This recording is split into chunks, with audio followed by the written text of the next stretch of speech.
جس کو ہو گیا بھائی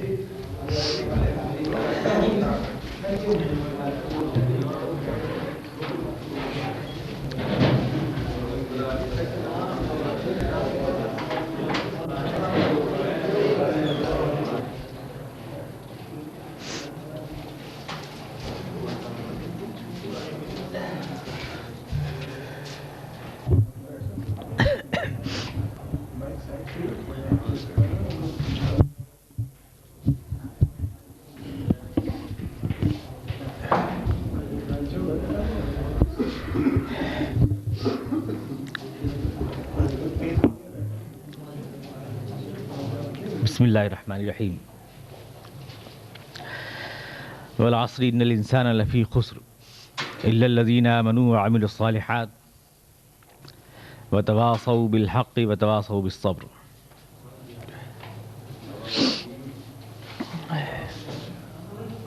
الرحمن الرحیم والعصر ان الانسان لفی خسر الا الذین آمنوا وعملوا الصالحات وتواصوا بالحق وتواصوا بالصبر. گزرتے ہوئے زمانے کی قسم ہے کہ انسان ایک مکمل خسارے میں ہے، مگر وہ نہیں جو ایمان لائے، پھر جنہوں نے اعمال صالحہ کیے، پھر جو ایک دوسرے کو سچائی کی وصیت کرتے رہے، پھر جو ایک دوسرے کو سچائی پر جمنے کی وصیت کرتے رہے. قرآن کریم کی یہ صورت بالکل ابتدائی صورتوں میں سے ہے، مکے میں نازل ہوئی ہے، اور اس کے سارے الفاظ آپ کے جانے پہچانے ہیں. عصر کو بھی آپ جانتے ہیں، ڈھلتی ہوئی شام کو کہتے ہیں. انسان سے بھی آپ واقف ہیں. خسر اور خسارہ، گھاٹے کو بھی، اس لفظ کو بھی آپ پہچانتے ہیں. کاروبار میں گھاٹا، خسارہ، خسران. ایمان کا لفظ بھی آپ کے لیے جانا پہچانا لفظ ہے، اور اعمال صالحہ کا لفظ بھی آپ اپنی زبان میں استعمال کرتے ہیں. تواصی، وصیت کا لفظ بھی آپ کی اردو میں استعمال کیا جاتا ہے. حق کا لفظ بھی استعمال کیا جاتا ہے، اور صبر کا لفظ بھی استعمال کیا جاتا ہے. سارے الفاظ ایسے ہیں اس صورت میں جو آپ کے جانے پہچانے الفاظ ہیں، جن کے مفاہیم سے ایک حد تک آپ آشنا ہیں. اس صورت کو اللہ تعالیٰ نے قسم کے ساتھ شروع کیا ہے. زمانے کی، گزرتے ہوئے زمانے کی قسم ہے. اللہ کا کلام ہے، کسی قسم کھانے کی ضرورت نہیں. لیکن ایک طرف تو اللہ کا کلام ہوتے ہوئے قسم کھائی گئی، اور اس کے ساتھ تاریخ کی شہادت بھی پیش کی گئی.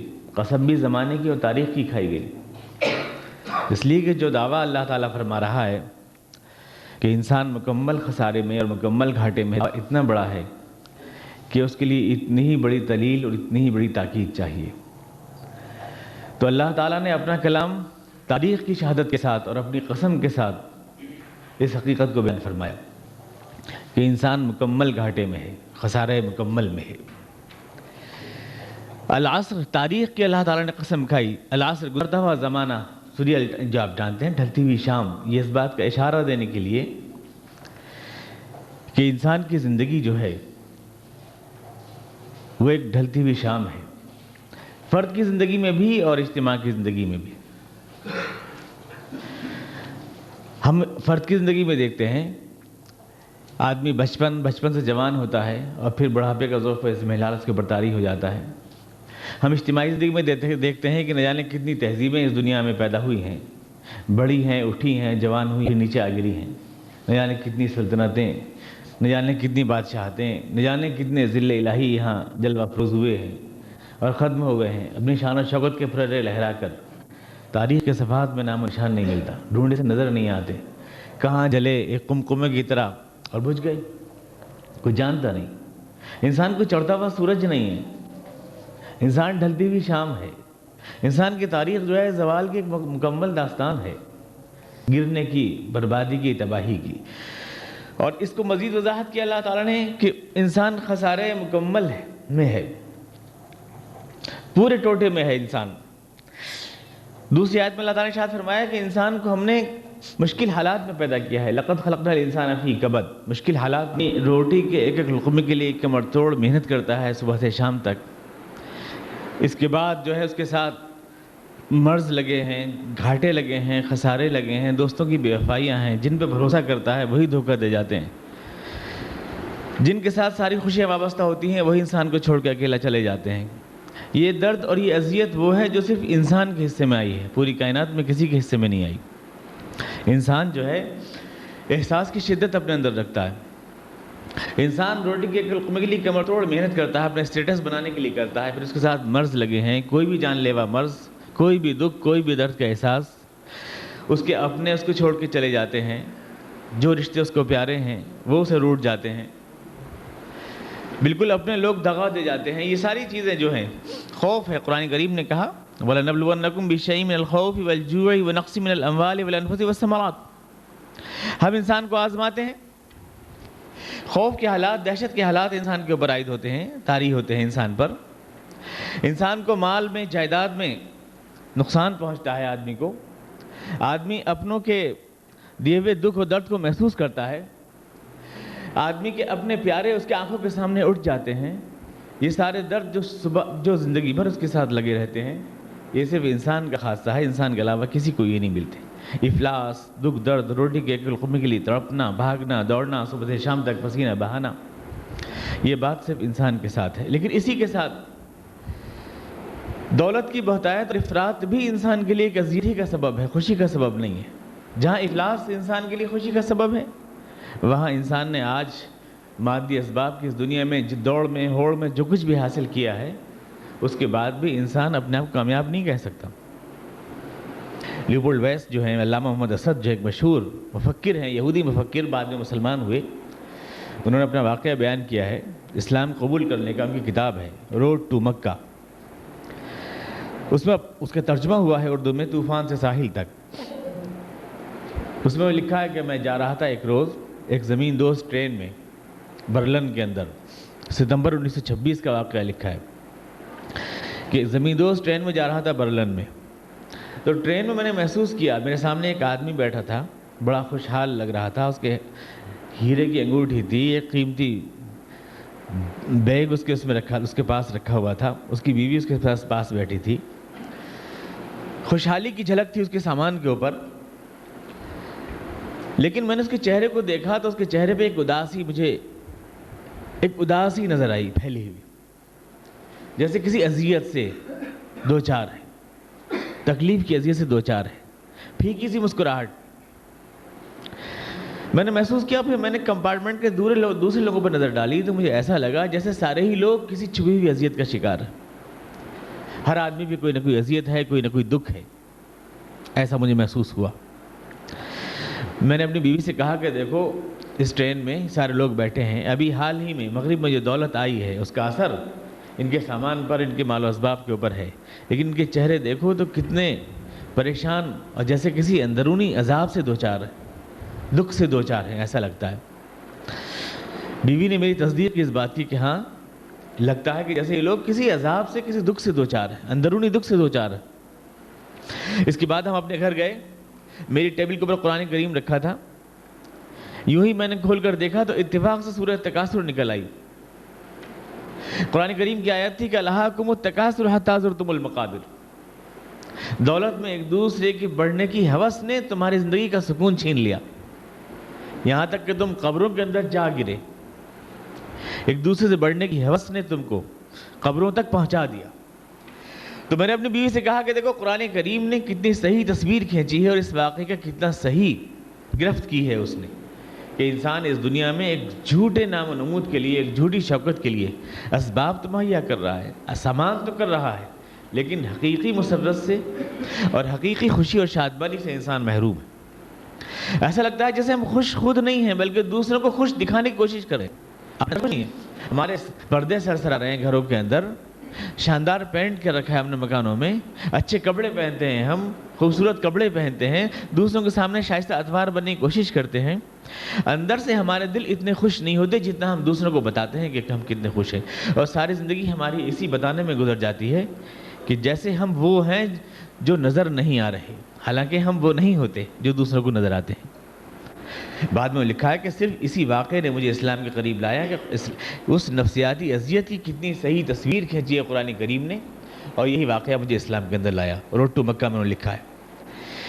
تو صرف افلاس نہیں، انسان جو ہے جس اذیت سے دوچار ہے، جس خسارے سے دوچار ہے، وہ صرف افلاس نہیں ہے، بلکہ افلاس کے ساتھ ساتھ دولت کی بہتات، اسباب اور مال کی جو افراط ہے، وہ بھی انسان کے لیے عذاب اور خسارے ہی کا سودا ہے۔ انسان جو ہے خوش رہی معیشت و زن کا، انسان جو ہے افلاس کا، امراض کا شکار ہے۔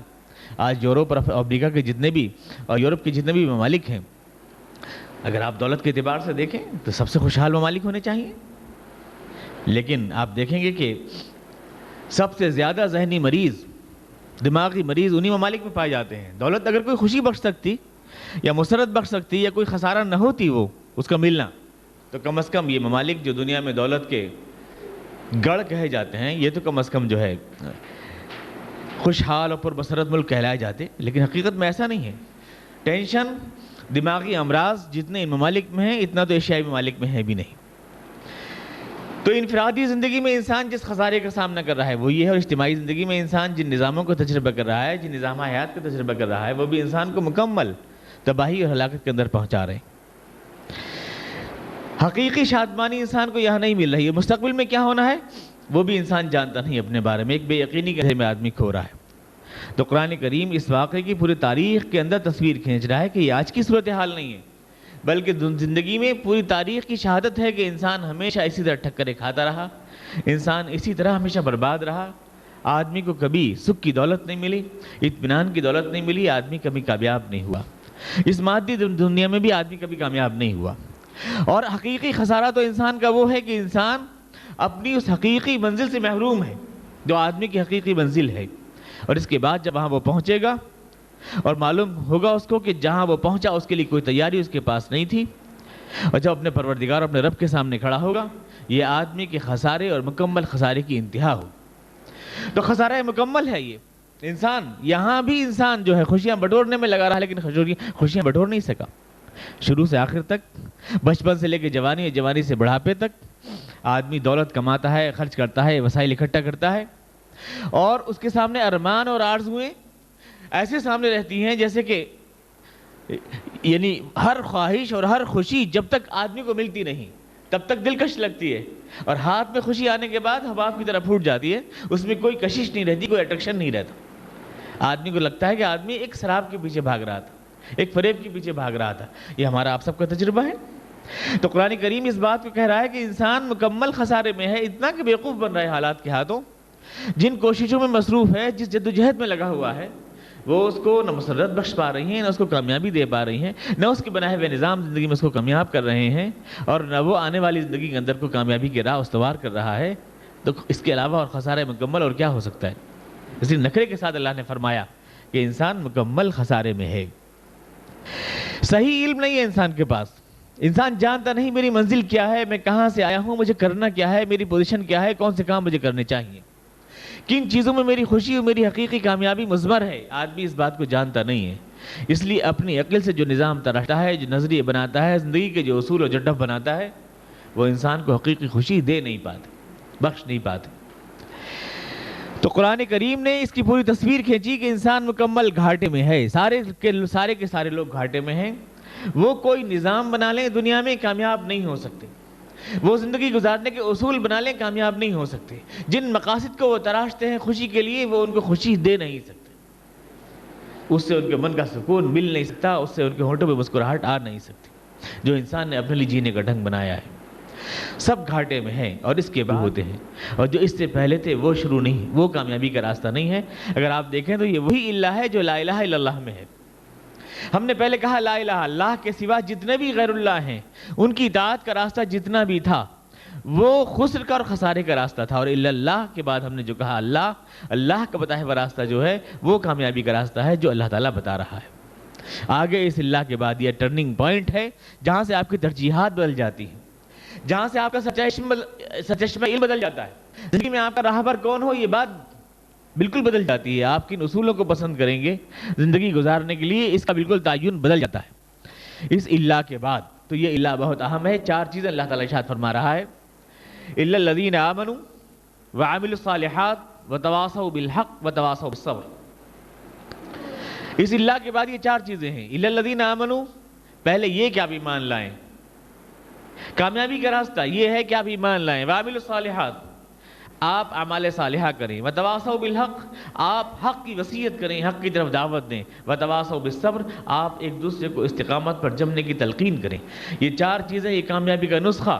جیسے ایک ڈاکٹر آپ کو 4 ٹیبلٹس دیتا ہے کسی بھی مرض کے علاج کے لیے، اور آپ کو وہ 4 ٹیبلٹس کھانا پڑتی ہیں. کوئی ایک ٹیبلٹ آپ کھائیں تو آپ کو فائدہ نہیں ہوتا. یوں ہی اگر انسان مکمل خسارے سے نکلنا چاہتا ہے تو اس کو اللہ کی بتائی ہوئی 4 ٹیبلٹس استعمال کرنا ہوں گی، ورنہ اس کے لیے خسارے سے نکلنے کا کوئی راستہ نہیں ہے.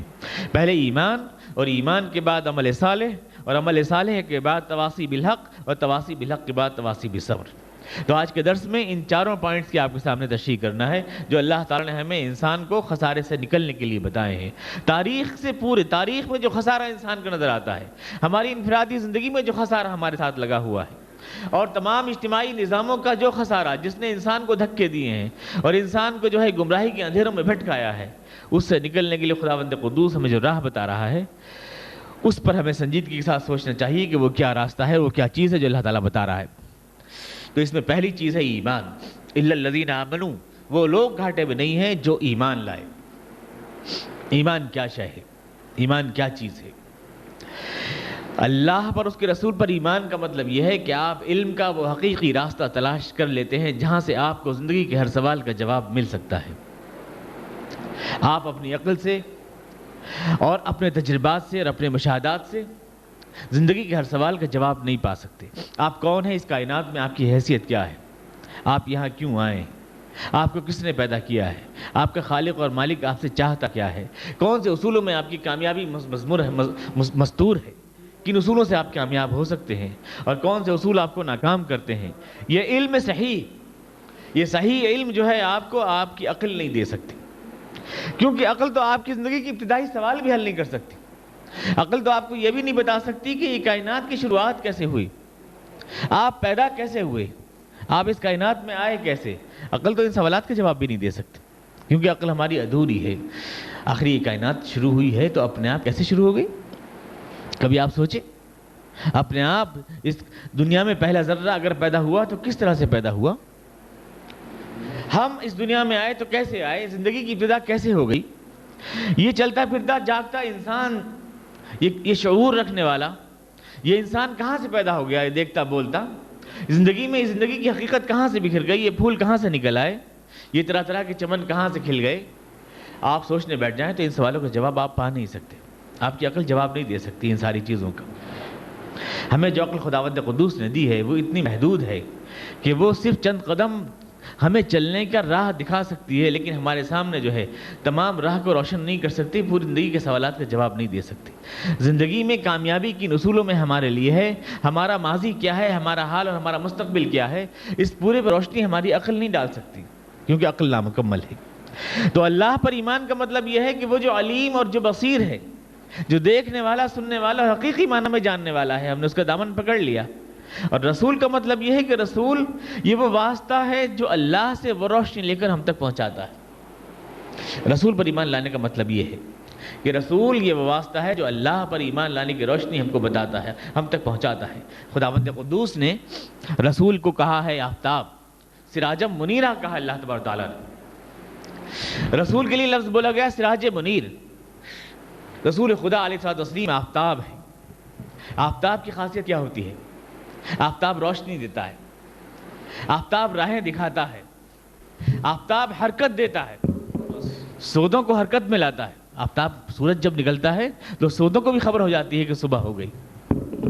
اور پھر سورج گرمی بھی ہے، سورج حرارت بھی ہے، سورج زندگی بھی ہے، اور سورج بیداری بھی ہے، اور پھر سورج کی روشنی سب کے لیے ہوتی ہے. سورج میں خوبی ہے کہ ہر بینا اور نابینا سب کے لیے ہوتی ہے، ہر خشک و تر کے لیے ہوتی ہے، ہر دیہاتی اور شہری کے لیے ہوتی ہے. اور پھر سورج کے سارے پہلو یکساں طور سے مکمل ہوتے ہیں. تو اللہ کا رسول سورج ہے.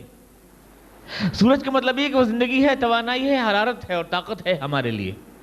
اس کا علم جو ہے روشنی ہے اور ہر ایک کے لیے ہے. اور زندگی ایک مکمل روشنی ہے اس کی، اور اس کی روشنی میں ہم زندگی کے سارے سوالوں کا جواب پا سکتے ہیں۔ انسان اپنی عقل سے جاننے کی کوشش کرتا بھی ہے تو کیا معلوم کر پاتا ہے؟ اس دنیا میں ہم جو ہے جو کچھ جاننا بھی چاہتے ہیں تو ہم کیا معلوم کر پاتے ہیں؟ کچھ بھی نہیں۔ شاعر نے کہا کہ نہ ابتدا کی خبر ہے نہ انتہا معلوم، رہا یہ وہم کہ ہم ہیں سو یہ بھی کیا معلوم۔ اور غالب نے کہا کہ بس یہ جانا کہ کچھ نہیں جانا، یہ بھی ایک عمر میں ہوا معلوم۔ بس یہ جانا کہ کچھ نہیں جانا، یہ بھی ایک عمر میں ہوا معلوم۔ تو انسان کے علم کی حقیقت تو صرف یہ ہے۔ اللہ پر ایمان اور اس کے رسول پر ایمان کا مطلب یہ ہے کہ انسان اس بات کو تسلیم کر لے کہ زندگی گزارنے کے اصول میں اس سرچشمہ علم حقیقی سے لوں گا جہاں سے مجھے دھوکہ نہیں ہو سکتا۔ میرے تجربات مجھ کو دھوکہ دے سکتے ہیں، میری آنکھیں مجھ کو دھوکہ دے دیتی ہیں، میری عقل میرے سامنے سوالوں کا پورا جواب نہیں دے پاتی۔ تاریخ کو میں نے ایک بار آپ سے عرض کیا تھا کہ تاریخ بھی ہمارے سامنے جو ہے تمام ایک رزمارائیوں کی داستان پیش کرتی ہے۔ لوگ کہتے ہیں تاریخ اپنے آپ کو دہراتی ہے، اس لیے دہراتی ہے کہ لوگ تاریخ سے نہ کوئی سبق لے سکتے ہیں نہ لیتے ہیں، اس لیے وہ بار بار اپنے آپ کو دہرایا کرتی ہے، کیونکہ وہ سب حماقتوں کا رجسٹر ہے۔ جیسے میں نے آپ سے ایک بار عرض کیا تھا، تاریخ اسلام اس میں شامل نہیں ہے۔ جیسے میرے ایک معزز دوست مجھ سے پوچھ رہے تھے کہ کیا آپ تاریخ اسلام کو اس میں شامل کر رہے ہیں؟ اس لیے کہ تاریخ اسلام تو ان جوان مردوں کی تاریخ ہے جنہوں نے آمنو پر کو پہلے ہی تسلیم کر لیا ہے۔ میں تو آمنو کی تشریح کر رہا ہوں ابھی، جو اللہ پر اس کے رسول پر ایمان لائے ہیں اور جنہوں نے اپنا سفر اللہ پر اس کے رسول پر ایمان کی روشنی میں طے کیا ہے، انہوں نے جو تاریخ بنائی ہے وہ تو ہماری آنکھوں کا سرمہ ہے، ہم اس تاریخ کی بات نہیں کر رہے ہیں۔ لیکن ایمان باللہ اور ایمان بالرسول سے الگ ہو کر جو تاریخ دنیا میں ہم کو ملتی ہے وہ ہمیں کوئی روشنی نہیں دے سکتی۔ نہ ہماری علمی اکتشافات ہمیں تمام سوالوں کا جواب دے سکتے ہیں، نہ ہماری عقل اور نہ ہماری خواہش۔ جی کی خواہش تو میں نے جانے کہاں کہاں بھٹکائے گی، نہ جانے کہاں کہاں لے جائے گی۔ ہمارے سوالوں کا صحیح جواب صرف وہ اللہ دے سکتا ہے جس نے ہم کو بنایا ہے، وہی ہم کو جانتا ہے، وہی ہماری نفسیات سے واقف ہے۔ اس نے ہمیں ماں کے پیٹ میں 3 اندھیروں کے اندر بنایا ہے۔ ہم کیا چاہتے ہیں، کس چیز میں ہماری بھلائی ہے، کس چیز میں ہماری خوبی ہے، ہمارا ماضی کیا تھا، ہمارا مستقبل کیا ہے، اس سب کے بارے میں صرف اللہ کی رہنمائی اور ہدایت جو اس کے رسول کے واسطے سے ہم کو مل سکتی ہے۔ تو ایمان یہ پہلی بنیاد ہے جو انسان کو کامیابی کی راہ کے اوپر کھڑا کرتی ہے لے جا کر۔ ایمان باللہ، اللہ پر ایمان اور اس کے رسول کے اوپر ایمان۔ اور یہ ایمان جتنا بھی آپ کا وسیع ہوگا اتنا ہی آپ کی کامیابی کی بنیاد وسیع ہوگی۔ ظاہر ہے کہ اسی ایمان پر جب آپ کو زندگی کی عمارت اٹھانی ہے تو بنیاد آپ جتنی وسیع بنائیں گے اس پر اٹھنے والی عمارت بھی اتنی وسیع ہوگی۔ اگر اس ایمان کو آپ نے صرف رکھا پوجا پاٹ تک کہ اللہ پوجنے کے لائق ہے تو آپ صرف پوجنے تک ہی زندگی کی عمارت اٹھائیں گے اور باقی عمارتیں آپ دوسروں کی بنیادوں پہ اٹھائیں گے۔ لیکن ایمان کی بنیاد کو اگر آپ وسیع کریں گے کہ اللہ میرا صرف معبود نہیں ہے بلکہ وہ میرا حاکم، وہ میرا آقا بھی ہے اور زندگی میں میرا رہنما بھی ہے، تو اب یہ بنیاد وسیع ہو جائے گی اور زندگی کی عمارت بھی اسی اعتبار سے ایمان کی بنیاد پر وسیع ہوتی چلی جائے گی۔ جتنا آپ کا ایمان وسیع ہوگا اتنا ہی آپ کی اس کے اوپر بننے والی عمارت بھی وسیع ہوگی۔ تو ایمان باللہ اور رسول کا مطلب یہ ہے کہ اللہ اور رسول پر ایمان کو آپ اس یقین کے ساتھ اپنائیں کہ زندگی کے تمام اصول مجھے انہی سے لینے ہیں اور حق صرف وہ ہے جو وہ کہتے ہیں۔ خداوند قدوس نے رسول پر ایمان کی شرط لگائی کہ فلا وربک لا یؤمنون حتی یحکموک فیما شجر بینہم۔ اس آیت کا تشریح آپ پچھلے درس میں سن رہے تھے۔ قسم خدا کی یہ لوگ اس وقت تک مسلمان نہیں ہو سکتے اے رسول جب تک زندگی کے ہر معاملے میں تمہارے فیصلے کو قبول نہ کر لیں۔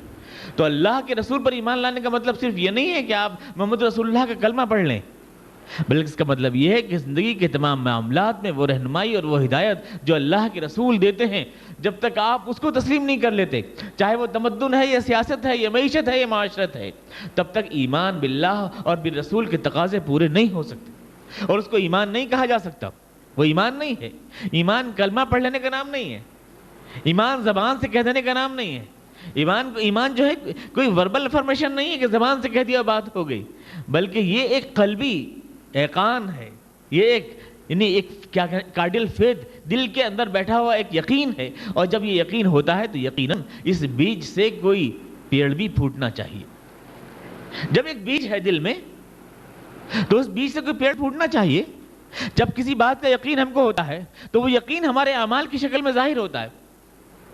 وہ یقین ہماری زندگی میں ظاہر ہوتا ہے. اگر ہمیں یقین ہے, زہر کا یقین ہمیں اگر ہے کہ یہ زہر ہے, تو ہم کبھی اس کو پیئیں گے نہیں. آگ کا یقین ہے کہ آگ ہمیں جلاتی ہے, تو آگ میں ہم ہاتھ ڈالیں گے نہیں. یقین, میں نے آپ سے عرض کیا تھا ایک بار کبھی, یقین تو ایک بہت بڑی چیز ہے. اگر گمان بھی ہو جائے کسی چیز کا, تو آپ اس گمان پر بھی عمل پیرا ہوتے ہیں. اگر کوئی آپ سے یہ کہہ دے کہ اس جگہ, اس حال کے اوپر باہر سے ایک شرپسندوں کا گروہ حملہ کرنے والا ہے, تو آپ صرف اس گمان پر اٹھ کے چلے جائیں گے یہاں سے, حالانکہ یہ کوئی یقین نہیں ہے کہ ایسا ہونے والا ہے. یہاں اس حال میں کوئی سانپ ٹہل رہا ہے, اگر کوئی آپ سے کہہ دے, تو صرف اس بات پہ آپ کھڑے ہو جائیں گے, حالانکہ ابھی آپ نے آنکھ سے دیکھا نہیں ہے. گمان ہمارے اعمال پر اثر انداز ہوتا ہے. یقین تو ایک بہت بڑی چیز ہے, ایمان تو ایک بہت بڑی طاقت ہے. جب ایمان کسی شے پر پیدا ہو جائے, تو اعمال کی شکل میں تو ضرور ظاہر ہوگا. برف رکھیں ہم اور ٹھنڈک نہ پھیلے, آگ جلائیں ہم اور حرارت نہ پھیلے, یہ ممکن نہیں ہے. تو بیج بوئیں ہم, درخت نہ نکلے. اس لیے قرآن کریم نے کہا الا الذین آمنوا وعملوا الصالحات. جب ایمان تمہارے دل میں آیا ہے, تو عمل صالح کا درخت اس میں سے پھوٹنا چاہیے, اس میں سے پھوٹنا چاہیے. ایک بیج جب دل میں تم نے بویا, تو اس کے نتیجے میں اعمال صالحہ آنے چاہیے. اور اگر نہیں آتے, تو صاف مطلب یہ کہ ایمان کا بیج ابھی بویا نہیں, تم نے بویا نہیں, تو اعمال صالحہ آئے نہیں.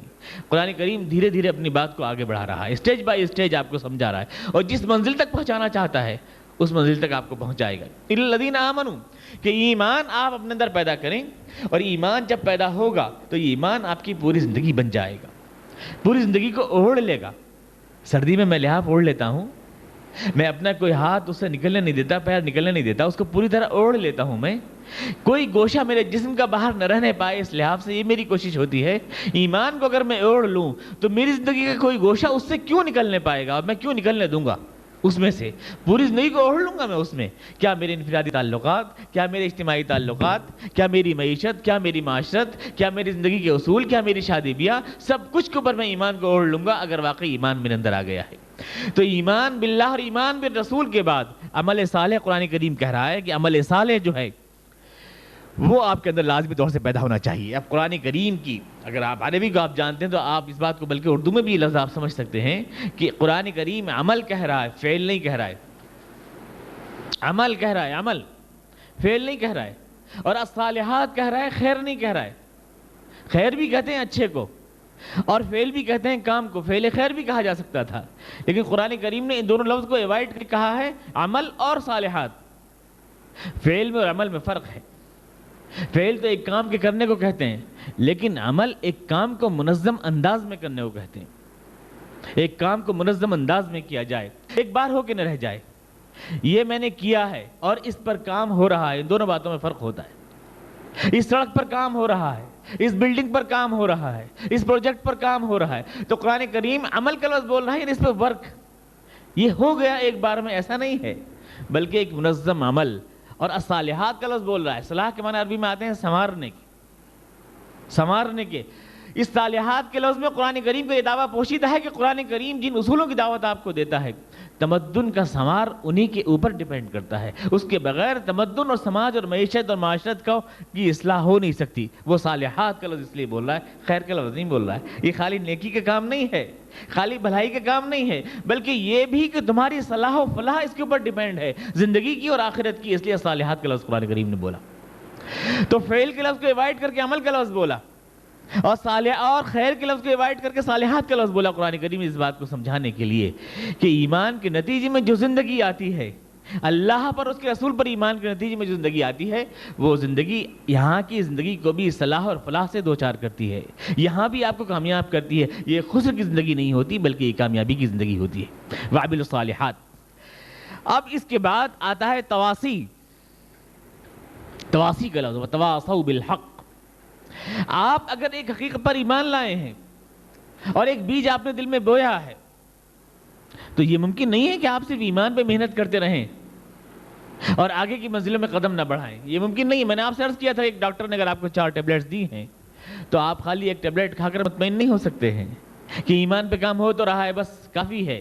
اس کو جو ہے وقت میں نہیں آنا چاہیے, اس کو نظر نہیں آنا چاہیے. اسلام آپ کو اس کی اجازت نہیں دیتا ہے, بلکہ اسلام نے کہا کہ جو چیز آپ کے دل میں تھی, اس دل کو آپ کے جسم پر آنا چاہیے. الا الذین آمنوا, جو دل میں تھی, وعملوا الصالحات, اس کو آپ کے جسم پر آنا چاہیے. جو میں نے دل میں رکھا ہے ایمان, وہ میرے پورے زندگی میں ظاہر ہونا چاہیے، اور جو میری زندگی میں ظاہر ہو رہا ہے وہ پورے سماج میں ظاہر ہونا چاہیے۔ وتواصوا بالحق، جس چیز کو میں نے مانا ہے اسے سارے سماج کو ماننا چاہیے۔ جس چیز میں اپنی کامیابی سمجھتا ہوں اس چیز میں سارے سماج کی کامیابی اگر ہے تو میں پہلے ایمان لاؤں، آمنوں، اور اس کے بعد اس ایمان کو اپنے زندگی میں لاؤں، عامل الصالحات، اور اس کے بعد اس زندگی کو پورے سماج میں لاؤں، وتواصوا بالحق، اس کو پورے سماج میں لاؤں۔ یہ ہے اسٹیج بائی اسٹیج قرآن کریم جو آپ کو پہنچانا چاہتا ہے کہ وہ لازمی طور سے آپ کا عمل صالح دعوت کے عمل میں بدل جانا چاہیے۔ حدیث جبریل ہے، حضور اقدس علیہ الصلوۃ والتسلیم ارشاد فرماتے ہیں کہ حضور اللہ تبارک و تعالیٰ نے حضرت جبریل کو حکم دیا کہ فلاں بستی کو جا کے پلٹ دو۔ یہ حکم دیا، جبریل نسی کے باری تعالیٰ اس بستی میں تیرا ایک ایسا بندہ رہتا ہے جس کی پیشانی کبھی تیری نافرمانی سے آلودہ نہیں ہوئی، ہمیشہ سجدہ ریز رہا، ہمیشہ تسبیح اور رات و وظائف میں مشغول رہا، ہمیشہ دعائیں مانگتا رہا مغفرت کی، ہمیشہ پیشانی تیرے آگے سجدے میں رکھی رہی، ایسے برگزیدہ بندے بن کے ہوتے ہوئے بھی کیا میں اس بستی کو پلٹ دوں؟ صحیح حدیث ہے بالکل حضور اقدس علیہ الصلوۃ والتسلیم کی۔ رات و وظائف میں مشغول رہا، ہمیشہ دعائیں مانگتا رہا مغفرت کی، ہمیشہ پیشانی تیرے آگے سجدے میں رکھی رہی، ایسے برگزیدہ بندے بن کے ہوتے ہوئے بھی کیا میں اس بستی کو پلٹ دوں؟ صحیح حدیث ہے بالکل حضور اقدس علیہ الصلوۃ والتسلیم کی۔ اللہ تعالیٰ نے شاید فرمایا کہ ہاں اے جبریل پلٹ دو اس بستی کو، اس لیے کہ اس برگزیدہ بندے کے سامنے اس کی چاروں طرف لوگ ظلمت میں اور شرک اور کفر اور کی لحاظ کی دہریت کی جو ہے ہواؤں میں جیتے رہے، گناہ کی دلدل میں پھنستے رہے، اور اس کو ذرا بھی غیرت نہیں آئی کہ میری کائنات میں اس کو صرف میرے آگے سجدہ کرنے کی فکر تھی، اس کو صرف اپنی جنت بنانے کی فکر تھی، اور دوسرے جہنم میں چلے جائیں اس کو وہ برداشت کرتا رہا۔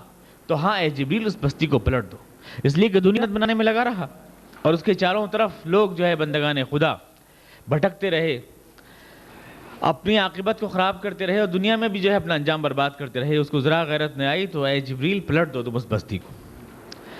قرآن کریم اس انسان کو جو صرف اپنی نجات کی فکر میں ہے اور بندگان خدا کی فکر نہیں کر رہا، یہ مانتا ہے کہ حقیقی عمل صالح اس میں پیدا ہی نہیں ہوا۔ وہ آدمی جو دعوت حق کے جذبے سرشار نہیں، حقیقت میں اس کا عمل صالح نہیں۔ اس کا صاف مطلب یہ ہے، کیونکہ لازمی نتیجہ یہ ہے کہ ایمان کے نتیجے میں جب عمل صالح پیدا ہوتا ہے تو عمل صالح کے نتیجے میں دعوت حق کو پیدا ہونا چاہیے۔ جب قرآن اسٹیج بائی اسٹیج ترتیب دے رہا ہے تو ایمان کے نتیجے میں عمل، اور عمل کے نتیجے میں تواصی بالحق۔ اگر کسی کے دل میں یہ ارمان نہیں کہ میں دنیا کو حق کے راستے پہ لاؤں، کسی کے دل میں اگر یہ ارمان نہیں کہ اللہ اور رسول کا ایمان مجھ سے جس بات کا تقاضا کرتا ہے، جن اصولوں پر، اس کو میں ساری دنیا میں غالب کروں اور نافذ کروں اور دنیا کے سارے لوگوں کو اس کے قدموں میں جھکا دوں، تو حقیقت میں نہ اس کے دل میں ایمان سچا تھا اور نہ زندگی میں جو عمل کا مظاہرہ نظر آ رہا تھا وہ سچا تھا، بلکہ وہ بھی صرف ایک ڈرامہ تھا۔ وہ صرف ایک ڈرامہ تھا، کیونکہ جب قرآن کریم ایک دوسرے کو ڈیپینڈ کر رہا ہے ایک چیز کے اوپر، آپ ایمان پر تو کر رہے ہیں محنت، اور ایمان کے نتیجے میں جو عمل برآمد ہو رہا ہے وہ عمل آپ کو نبردازبہ ہونے پہ مجبور نہیں کرتا باطل سے، اس سماج سے، سوسائٹی جس میں آپ رہتے ہیں، اور دعوت حق کے لیے آپ کو آمادہ پیکار نہیں کرتا، تو وہ کیسا دعوت ہے، وہ کیسا عمل بصالح ہے، وہ کیسا ایمان ہے جو آپ کو صرف اپنی جنت بنانے پہ اکسا رہا ہے لیکن دوسروں کو جہنم سے کھینچنے پہ نہیں اکسا رہا۔ قرآن کریم نے یہاں پر جو لفظ استعمال کیا ہے وہ لفظ تواصی ہے، اس کو آپ توجہ سے دیکھیں۔ دو باتیں غور کریں، ایک تو یہ کہ یہاں جمع کا صیغہ قرآن کریم نے بولا ہے کہ آپ کو یہ کام دعوت کا جو کرنا ہے یہ اجتماعی شکل میں کرنا ہے، ایک قافلہ حق بنا کے کرنا ہے، ایک منظم ٹیم بنا کے کرنا ہے، آپ کو جماعت کے ساتھ کرنا ہے۔ تواصع جمع کا صیغہ ہے، اکیلے نہیں کرنا ہے۔ آپ ایک قافلہ حق بنائیں باطل کے خلاف، تاکہ آپ کو تنہائی کا احساس نہ ہو اس کے خلاف، اس کی طاقتوں کے خلاف۔ آپ ایک مثبت کام بھی کریں جس تمدن کی تعمیر میں آپ کا حصہ نہ ہو، جس سماج کو آپ نے بنایا نہ ہو، جس سماج کو آپ کی طاقت کا احساس نہ ہو، آپ کی جمعیت کا احساس نہ ہو، وہ آپ کو کبھی کچھ دے نہیں سکتا، اور اگر دے گا بھی تو اپنے شرائط نامے پہ دستخط کرا کے دے گا۔ وہ پہلے اپنی شرطوں پہ سائن کرا لے گا، پھر آپ کو دے گا جو کچھ بھی دے گا۔ آپ اس دنیا میں اگر کسی سے کچھ حاصل کر سکتے ہیں، اور دنیا میں اگر عزت کی زندگی جی سکتے ہیں، اور دنیا میں اگر خسران سے نجات پا سکتے ہیں، تو صرف اس وقت جب کہ وہ سماج جو آپ نے بنایا ہے آپ کو بھیک میں نہ ملا ہو، بلکہ آپ نے اپنے ہاتھ سے بنایا ہو۔ اور یہ کہ اس سماج کو اس معاشرے کو آپ کی طاقت کا احساس ہو. اس لیے قرآن کریم تواصو جمع کا صیغہ بول رہا ہے. یعنی آپ ایک ایک اینٹ نہیں رکھیں گے بلکہ آپ ایک دیوار بنائیں گے, آپ ایک منظم جمعیت بنیں گے, آپ ایک قافلہ حق کی شکل میں مرتب ہوں گے. اس کام کے لیے تواصو کہا, ایک آدمی کو حکم نہیں دیا. اور اس کے ساتھ قرآن کریم نے باب مفاعلت کا استعمال کیا ہے. تواصی جو ہے, جو عربی لوگ جو جانتے ہیں وہ جانتے ہیں کہ عربی کے اندر باب تفاعل اور مفاعلت جو ہے وہ مقابلے کے معنی میں استعمال ہوتا ہے. تفاعل اور مفاعلت میں تقابل اور مقابلے کے معنی ہوتے ہیں. مثال کے مسارعت ایک دوسرے کو پچھاڑنا, مقاتلت ایک دوسرے کو قتل کرنا, اور مواجہت یا مقابلہ ایک دوسرے کے سامنے آنا. تو یہ اس باب سے بولا اللہ تعالیٰ نے تواصی کا لفظ, جس کا مطلب یہ ہے کہ یہاں صرف یہ نہیں ہے کہ آپ دوسروں کو سمجھائیں اور دوسروں کو دعوت دیں, بلکہ یہ ایک عمل ایسا ہے کہ جو مقابلے کا عمل ہے. یہاں پر ایک مقابلہ کا یہ ایک منفی عمل بھی ہے, اور یہ ایک دوسرے کو مضبوط کرنے کا عمل بھی ہے کہ آپ مجھ کو نصیحت کریں اور میں آپ کو نصیحت کروں, تاکہ ہمارے درمیان ایک قافلہ ہونے کا احساس پیدا ہو, ہم بازو سے بازو جوڑ کر کھڑے ہو سکیں, ہم اپنائیت کا احساس کر سکیں, ہم ایک منظم قوم ہونے کا احساس کر سکیں. تو یہ چیز اللہ تعالیٰ نے یہاں بولی کہ تواصی کا لفظ بولا ہے کہ اگر آپ دنیا کو ایک جماعت بن کے نہیں آئیں گے اور دنیا کی رہنمائی اگر آپ نہیں کریں گے ایک جماعت کی شکل میں, کنتم خیر امۃ اخرجت للناس, اگر آپ دنیا کو اصول نہیں دیں گے تو دنیا پھر آپ کو اپنے اصول دے گی, اور اگر آپ دنیا کو چلنے کے لیے ٹریک نہیں دیں گے تو پھر دنیا کی بنائی ہوئی ٹریک پر آپ کو چلنا پڑے گا, اس کی بنائی ہوئی ٹریک پر, کیونکہ زندگی میں رہنا ہے تو چلنا ہے, اور چلنا ہے تو یا اپنے اصول پہ چلنا ہے یا غیروں کے اصول پہ چلنا ہے. جب تم دنیا کو اپنے اصول نہیں دو گے تو دنیا تم کو اپنے اصول دے گی, اور لازمی طور سے تمہیں پھر ان اصولوں پر چلنا ہوگا. تو اس کے لیے کہ جب دنیا میں باطل خود منظم ہے, اور آپ جانتے ہیں کہ وہ کوئی آڈینس نہیں ہے جو آپ کی بات سن رہے ہیں, صرف یہاں پر کفر والے اور باطل والے جو ہے صرف سامعین نہیں ہیں کہ جہاں ہم ان کو پیغام دیں اور وہ سن لیں بس, بلکہ ان کے پاس اپنے پروگرام بھی ہیں. وہ آڈینس نہیں, وہ اپنی بات ہم کو سنانا چاہتے ہیں. اگر ہمارے پاس ایک اسکیم ہے تو ان کے پاس بھی ایک اسکیم ہے نظام حق کو الٹنے کی. اگر ہم ایک نظام کر اپنے سامنے خاکہ رکھتے ہیں تو ایک خاکہ وہ بھی رکھتے ہیں, اور اگر ہم اپنے حق کے لیے نبرد آزما ہیں تو وہ اپنے باطل کے لیے نبرد آزما ہیں. اس لیے دنیا میں مقابلہ تو ناگزیر ہے. یہ ممکن نہیں ہے کہ ہم کہے جائیں اور دوسرے سنے جائیں, یہ ہو نہیں سکتا ہے. جو لوگ یہ کہتے ہیں کہ دعوت کے اندر کوئی مقابلہ نہیں ہے اور دعوت کوئی منفی کام نہیں ہے, دعوت میں منفی کام کا کوئی تصور نہیں ہے, وہ اس بات کو نہیں سمجھتے ہیں کہ دعوت میں منفی کام تو لازمی ہے. جب ہم دوسرے کو اللہ کی طرف بلائیں گے تو دوسرے جو ہم کو باطل کی طرف بلا رہے ہیں وہ لازمی طور سے ہماری راہ روکیں گے. یہ کیسے ممکن ہے کہ ہم اپنی بات کہے جائیں اور ہماری راہ نہ روکیں؟ تو ممکن ہی نہیں ہے. قرآن کریم کہہ رہا ہے کہ ہم آپ کو حق کی دعوت دینا ہے, تواصوا بالحق. آپ کو آب زمزم اور گنگا جل کی کاکٹیل نہیں بنانا ہے, آپ کو برہنہ حق کی دعوت دینا ہے. اور جب آپ کو برہنہ حق کی دعوت دینا ہے دنیا کے سامنے, تو جو باطل کے علم بردار ہیں وہ اس کو برداشت کر لیں گے؟ وہ کیسے برداشت کر لیں گے؟ دنیا میں آپ کسی سے ذرا سا بھی حق دلوانا چاہیں کسی کو, دیکھیے عربی میں حق کے معنی جو آتے ہیں بڑے وسیع ہوتے ہیں. حق سچائی کو بھی کہتے ہیں, حق ذات باری کو بھی کہتے ہیں. کسی کا بھی کوئی حق انسان میں مارا جا رہا حق ہوتا ہے, آدمیوں کا, انسانوں کا حق ہوتا ہے, کوئی اخلاقی حق ہوتا ہے کسی کے اوپر, کوئی کسی کا حق دبا لیتا ہے, واقعے کے مطابق جو بات ہوتی ہے اس کو بھی حق کہتے ہیں. قرآن جب دعوت حق کی بات کر رہا ہے, جب وصیت کی بات کر رہا ہے حق کے لیے, تو اس کا مطلب یہ ہے کہ اللہ تعالیٰ جو کائنات کی سب سے بڑی صداقت ہے, حق بات جو ظالم کے سامنے کہی جائے, دنیا میں حق جو انسان کا یا بندے کا یا اللہ کا کسی کا بھی دنیا میں مارا جائے, ہر حق کے لیے اٹھنا اور ہر حق کی طرف دعوت دینا اور ہر حق کے لیے منظم ہونا یہ تمہارا فرض ہے. تواصوا بالحق, تم حق کی دعوت کے لیے اٹھے ہو. حق میں شامل ہے اللہ کی ذات بھی, حق میں شامل ہے صراط مستقیم بھی اسلام, حق میں شامل ہے بندگان خدا کے حق بھی جو ظلم اور جبر کے نظاموں میں مارے جاتے ہیں. اور جب ہم دنیا کو اللہ کا حق دلانے کے لیے, جب انسانوں کو حق دلانے کے لیے اور جو حق مارے جا رہے ہیں ان حق کو واگزار کرنے کے لیے اٹھیں گے, تو یہ کیسے ممکن ہے کہ جو حق مارنے والے ہیں وہ آپ کی راہ نہ روکیں؟ تصادم تو ناگزیر ہے. مثال میں نے آپ کو ایک بار دی تھی کہ آپ کسی سے اگر یوں بھی کہیں کہ اس کے 10-5 روپے جو تم پر آ رہے ہیں یہ اس کو دے دو, تو وہ آپ سے لڑ بیٹھے گا کہ آپ کو کیا ضرورت پڑی ہے, آپ کیوں بول رہے ہیں بیچ میں. جہاں آپ اس پورے نظام کو الٹ کر ایک نئے نظام استوار کرنے کی دعوت دیں گے, وہاں یہ کیسے ممکن ہے کہ ٹھنڈے پیٹوں بیٹھ جائیں لوگ؟ لہٰذا یہ تو لازمی ہے کہ کشمکش تو ناگزیر ہے, کشمکش تو ہوگی. قرآن کریم کی آیات اس بات کی شاہد ہے کہ یہاں پر دنیا میں دیکھیے آپ کو نہیں سے شروع کرنا ہے بات. نہیں علم منکر ہے اسلام کا فرض. امر بالمعروف کے ساتھ ساتھ نہی عن المنکر بھی ہے، یعنی پازیٹو ورک کے ساتھ نگیٹو ورک بھی ہے، منفی کام بھی ہے۔ آپ کو اگر کوئی عمارت بنانی ہے تو پہلے آپ کو جو پرانی عمارت ہے اس کو ڈھانا ہی تو پڑے گا، ڈسٹرائے کرنا پڑے گا، تبھی تو آپ نے عمارت بنا سکتے ہیں۔ یہ کیسے ممکن ہے کہ پرانی عمارتیں استوار رہیں، انہیں آپ چھوئی نہیں، ان سے ہم کچھ کہیں گے نہیں، اور آپ اپنی عمارت اٹھا لیں؟ یہ تو ممکن نہیں ہے۔ اس لیے قرآن کریم نے کیا کہا آپ سے؟ آپ کا کلمہ کیا ہے؟ لا الہ، دنیا میں نہیں ہے کوئی معبود الا اللہ، مگر اللہ۔ قرآن کریم اللہ کہلوانے سے پہلے آپ سے لا الہ کہلوانا چاہتا ہے۔ پہلے لا الہ کہیں، آپ پہلے انکار کریں تب اقرار کریں، پہلے نہیں کہیں تب ہاں کہیں، کیونکہ اس دنیا میں، اس کائنات میں، انقلاب کی کسی بھی دنیا میں نہیں کی عزت ہاں سے زیادہ ہوتی ہے۔ ہاں کہنا کوئی خاص بات نہیں ہے، جو سب کہہ رہے ہیں وہ بھی آپ نے کہہ دیا، لیکن نہیں ہمت چاہتا ہے کہنے کے لیے، نہیں انکار کا لفظ ہے، نہیں انقلاب کا بیج ہے، نہیں سے تو پوری عمارت استوار ہوتی ہے۔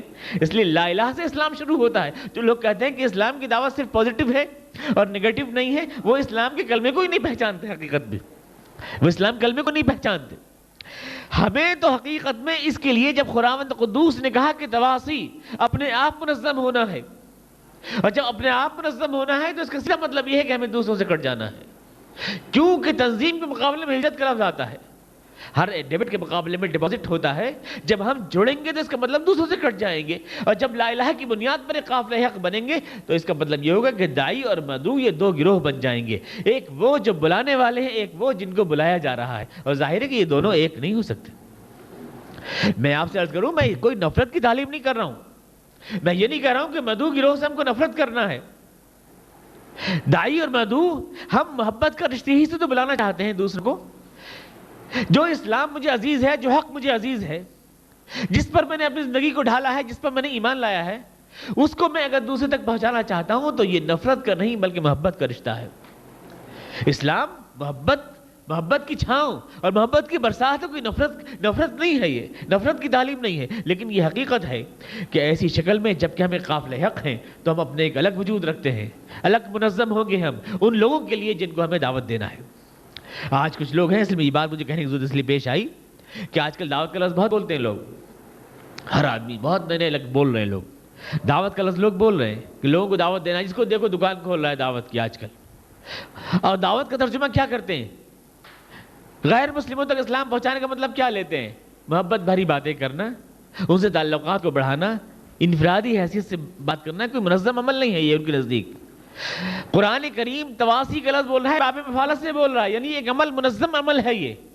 آپ اس کام کے لیے جب کھڑے ہوں تو انفرادی حیثیت سے بات کرنا کوئی منظم عمل نہیں ہے یہ ان کے نزدیک۔ قرآن کریم تواسی کا لفظ بول رہا ہے، باب مفالت سے بول رہا ہے، یعنی ایک عمل منظم عمل ہے یہ۔ آپ اس کام کے لیے جب کھڑے ہوں تو آپ کو تنہائی کا احساس نہ ہو، آپ ایک پوری جماعت ہوں، پوری جمعیت ہوں، کیونکہ آپ کو ٹکرانا بھی ہے کل، کیونکہ آپ کو مقابلہ بھی لینا ہے کل، اس لیے آپ کو قافلہ حق بننا چاہیے۔ قرآن کریم صاف طور سے جمع کا صیغہ بول رہا ہے اور باب مفالت کا استعمال کر رہا ہے، لیکن لوگ کہتے ہیں کہ انفرادی دعوت ہے۔ کچھ لوگ، میں یہ کہنے میں کوئی مذاق کا نہیں سمجھتا کہ کچھ لوگ جو آج تک ملی مفادات کی چادر اوڑھ کر کے غیروں سے راہ و رسم بڑھاتے رہے، اور پوچھا کہ آپ کیوں کر رہے ہیں ایسا، تو کہتے ہیں کہ اسے ملت کا فائدہ ہے۔ آج جب بے نقاب ہو گئے ہیں تو دعوت کے لفظ کی نئی چادر انہوں نے اوڑھ لیے تاکہ وہ تعلقات بنے رہیں، پہلے تعلقات، وہی نشست و برخاست بنے رہے۔ لیکن اسلام کے نزدیک جو ہے اس لفظ کی آڑ میں جو لوگ اپنا پرانا رویہ اور پرانے مفادات کو باقی رکھنا چاہتے ہیں اور اس میں ہوشیاری کے ساتھ کلچرل روابط کا مفہوم بھی گھول رہے ہیں، یہ تو ایک اجتماعی عمل ہے۔ موجودہ دور میں نے آپ سے ایک بار عرض کیا تھا کہ موجودہ دور میں دعوت جو ہے، آج لوگ کہتے ہیں کہ آج جو ہے ٹکرانے کا زمانہ نہیں ہے، جنگ کا زمانہ نہیں ہے، قتال کا زمانہ نہیں ہے، اور جہاد اس معنی میں جنگ کے معنی میں نہیں ہو سکتی۔ میں اس کو تسلیم کرتا ہوں یقیناً کہ آج ہم تربیت افکار کے ذریعے، سمجھانے کے ذریعے لوگوں کو اسلام کے قریب لا سکتے ہیں، اپنی نجی محفلوں میں، ٹرینوں میں، پلیٹ فارموں پر، بسوں میں یا اپنی تقریبات میں، سب میں ہم اسلام کا نقطہ نظر پیش کر کے لوگوں کو لا سکتے ہیں۔ آج کل کا زمانہ یہی ہے، لٹریچر کے ذریعے، ویڈیو کیسٹس کے ذریعے، آڈیو کے ذریعے ہم لا سکتے ہیں، ایک منظم عمل کے ذریعے، لیکن ایک قافلہ بن کر ایک منظم عمل کے ذریعے. اور جب یہ منظم عمل ہے تو نہ صحیح جنگ آج کے دور میں تلوار کی، لیکن اس مرحلے کو کم از کم ایجیٹیشن اور احتجاج کے مرحلے تک تو جانا چاہیے، باطل کے خلاف آواز اجتماعی طور سے اٹھانے کے حق تک تو جانا چاہیے، جس کو آج ڈیموکریٹک سسٹم بھی آپ کو الاؤ کرتا ہے.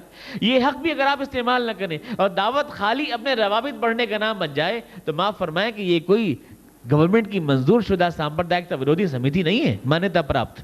دعوت کا مطلب یہ نہیں ہے کہ کوئی سیکولر پرچار کیا جائے، کہ کوئی جو ہے تعلقات بڑھانے کے لیے جو ہے سامپردائکتا ورودھی سمیتی بنائی جائے، کہ سرکار سے بھی گرانٹ لے لی جائے اور اللہ تعالیٰ سے بھی جو ہے ثواب وصول کر لیا جائے. ایسا کچھ نہیں ہے.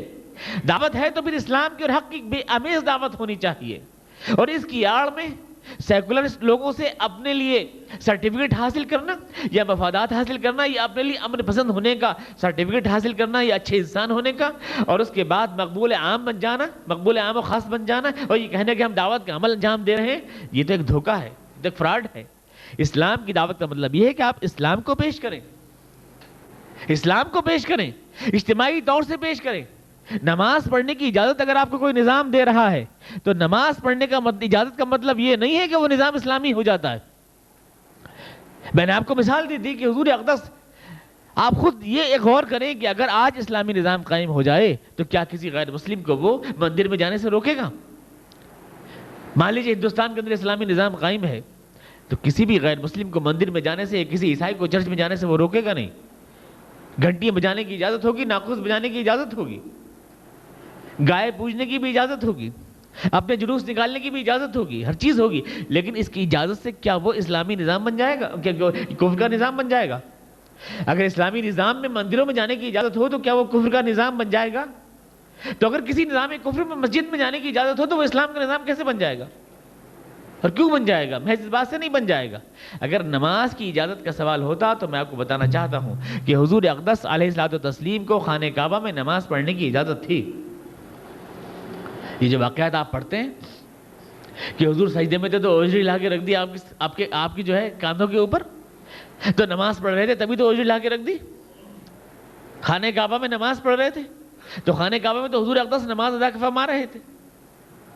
تو نماز پڑھنے تک کی اگر بات ہوتی اور اگر لجاجت آمیز لہجے میں اسلام کی دعوت پیش کرنے کی بات ہوتی، یہی کہ حضور آقا و مولا آپ سب کچھ ہے، بس اللہ میاں کو مان لیجیے اور نماز پڑھ لیجیے، اگر اتنی سی بات ہوتی تو میں یقین سے کہتا ہوں کہ ابو جہل کو بھی اس کے اوپر کوئی اعتراض نہیں ہوتا. حضور اقدس پہ جو اعتراض ہوا اس لیے کہ آپ کی دعوت اجتماعی تھی اور آپ کی دعوت انقلاب نظام کی دعوت تھی. ان کی ساری چودراہٹیں خطرے میں تھی حضور کی دعوت کے نتیجے میں، ورنہ اللہ سے ان کی کوئی لڑائی نہیں تھی اور اللہ کے آگے نماز پڑھنے کی اجازت دینے کو بخوشی تیار ہوتے. تلبیہ تو وہ بھی پڑھتے تھے. حضور سے اتنے ناراض کیوں تھے؟ اگر آپ حضور کے کام کو دیکھیں تو حضور اقدس علیہ السلام کا کام کیا ہے؟ وہ کوئی ویلفیئر، کوئی رفاہی کام نہیں ہے کہ حضور جو ہے طالب علم کو مفت ٹیوشن دے رہے ہوں یا فری جو ہے فیسیں بانٹ رہے ہوں، فری ڈسپینسریز کھول رہے ہوں. ایسا نہیں ہے. نہ وہ کوئی معاشی کام ہے کہ حضور اقدس علیہ السلام نے جو ہے لوگوں کی معاشی بہبود کے لیے کام کیا ہو، کہ لون بانٹ رہے ہوں، قرضے بانٹ رہے ہوں یا دکانیں کھلوا رہے ہوں لوگوں کی. حضور کا کام کوئی معاشی کام بھی نہیں ہے. حضور کا کام سیاسی کام بھی نہیں ہے کہ آپ الیکشن جیتنے کی کوشش کر رہے ہو، لوگوں کو جو ہے قومی عصبیت بھڑکا کے کہ ارب ارب ایک ہو جاؤ اور عوام کے جذبات اپنے ساتھ کر کے اور اپنا لیڈر بننا چاہتے ہو. آپ کا کام سیاسی کام بھی نہیں ہے، پولیٹیکل کام بھی نہیں ہے. آپ کا کام معاشی کام بھی نہیں ہے. آپ کا کام ایک پریچنگ کا، وائز کا کام بھی نہیں ہے کہ واز کہا اور آگے کو بڑھ گئے، بس سچ اچھی اچھی باتیں سنائی، سچ بولو جھوٹ مت بولو، اخلاق سے پیش آؤ اور کہہ کے آگے بڑھ گئے. یہ آپ کا کام نہ وائز کا کام ہے، نہ سیاستداں کا کام ہے، یہ نہ معیشت کا کام ہے، یہ نہ ریفارمر اور کوئی ریفارمیشن کا کام ہے، نہ رفاہی کام ہے. اگر اس کام کے لیے حضور کے لیے آپ کوئی لفظ بولنا چاہیں تو یہ صرف انقلاب کا کام ہے، مکمل انقلاب، ایک دم اللہ کی اطاعت میں لانا، بندوں کی غلامی سے نکال کر ساری انسانیت کو اور پورے نظام کو خدا کی غلامی میں لانا. اس ایک لفظ کے ذریعے آپ حضور کے کام کا تعارف کر سکتے ہیں. اس کے سوا کوئی لفظ نہیں بول سکتے آپ حضور اقدس کے کام کے لیے. تو اصل بنیاد اختلاف کی یہ ہوتی ہے. لیکن ہم نے چونکہ اس اجتماعی مشن کو چھوڑ دیا، اسلام کو اٹھانا، اسلام کے بارے میں احساس برتری پیدا ہونا ہمارے اندر، ما جعل علیکم فی الدین من حرج، ہمارا دین کسی سے کم تر نہیں ہے، ہم خود ایک نظام حیات رکھتے ہیں، ہم ہر سوال کا جواب دے سکتے ہیں علم صحیح کی روشنی میں، کیونکہ ہمارا علم اللہ کی طرف سے عطا فرمودہ ہے، کیونکہ ہم ایمان باللہ بالرسول رکھتے ہیں، ہمارا رسول زندگی کا سورج ہے، وہ روشنی ہے، حرارت ہے، حیات ہے، اس کی روشنی تمام انسانیت کے لیے ہے، ہر خشک و تر کے لیے، ہر بینا و نابینا کے لیے ہے، ہمیں کوئی احساس کمتری نہیں، کسی کے آگے سر جھکانے کی ہمیں ضرورت نہیں، کسی سے بھیک کا اجالا مانگنے کی ہمیں ضرورت نہیں۔ اگر یہ ایمان ہمارے دل میں ہوتا اور اجتماعی مشن، تو آج ہماری صورتحال دوسری ہوتی، لیکن چونکہ ہم نے اس کو چھوڑ دیا، اس مشن کو جانتے بوجھتے، لہٰذا ہمیں اب یہ کہنے کی ضرورت پیش آئی کہ اسلام سامپردائیتا ورود کا نام ہے، کہ اسلام پیار محبت کا نام ہے، کہ اسلام جمہوریت کا نام ہے، کہ فلاں کا نام ہے۔ اس اجتماعی مشن کو ہم نے چھوڑ دیا، خلا بننے کے لیے چھوٹی چھوٹی چیزوں کو اہمیت دی۔ اب کچھ تو کریں، جب کام نہیں کر رہے ہیں تو کچھ تو کریں۔ تو اب پجامے کرتے کے ناپ پہ اتر آئے ہم،